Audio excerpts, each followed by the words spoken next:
Esther chapter 7. So the king and Haman went to dine with Queen Esther.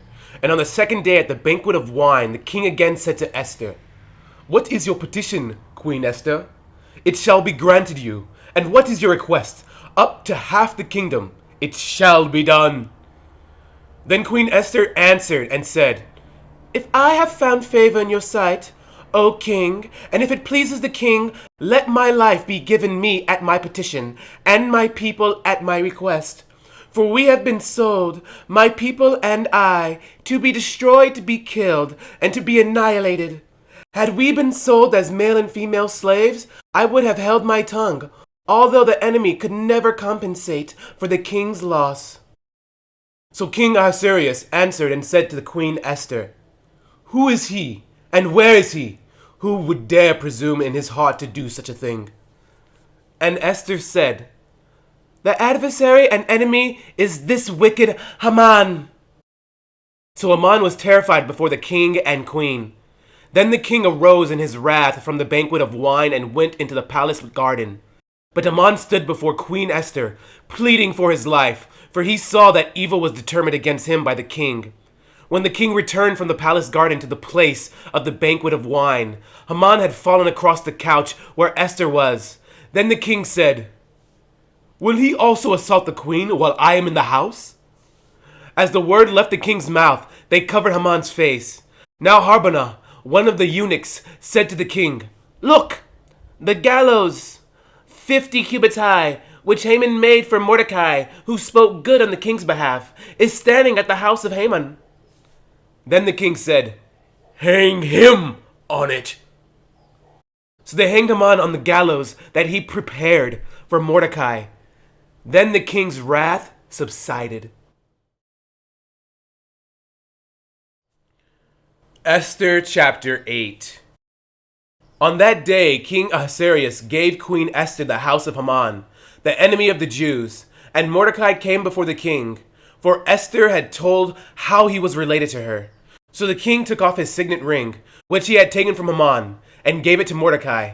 And Esther appointed Mordecai over the house of Haman. Now Esther spoke again to the king, fell down at his feet, and implored him with tears to counteract the evil of Haman the Agagite, and the scheme which he had devised against the Jews. And the king held out the golden scepter toward Esther. So Esther arose and stood before the king, and said, "If it pleases the king, and if I have found favor in his sight, and the thing seems right to the king, and I am pleasing in his eyes, let it be written to revoke the letters devised by Haman, the son of Hammedatha, the Agagite, which he wrote to annihilate the Jews who are in all the king's provinces. For how can I endure to see the evil that will come to my people? Or how can I endure to see the destruction of my countrymen?"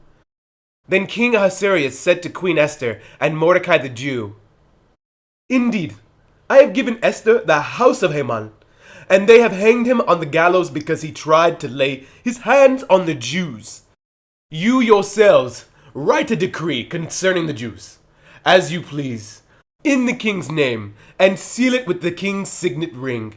For whatever is written in the king's name and sealed with the king's signet ring, no one can revoke." So the king's scribes were called at that time, in the 3rd month, which is the month of Sivan, on the 23rd day.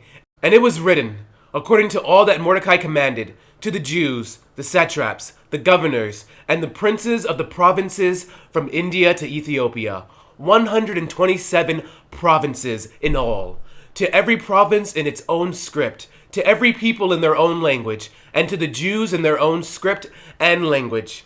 And he wrote in the name of King Ahasuerus, sealed it with the king's signet ring, and sent letters by couriers on horseback, riding on royal horses, bred from swift steeds.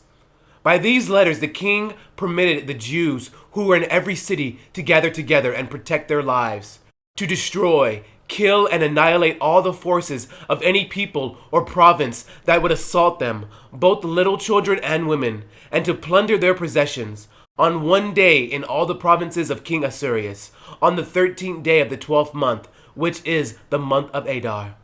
A copy of the document was to be issued as a decree in every province and published for all people, so that the Jews would be ready on that day to avenge themselves on their enemies.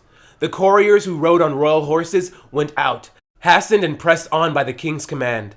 And the decree was issued in Shushan, the citadel. So Mordecai went out from the presence of the king in royal apparel of blue and white, with a great crown of gold and a garment of fine linen and purple. And the city of Shushan rejoiced and was glad. The Jews had light and gladness, joy and honor. And in every province and city, wherever the king's command and decree came, the Jews had joy and gladness at feast and a holiday.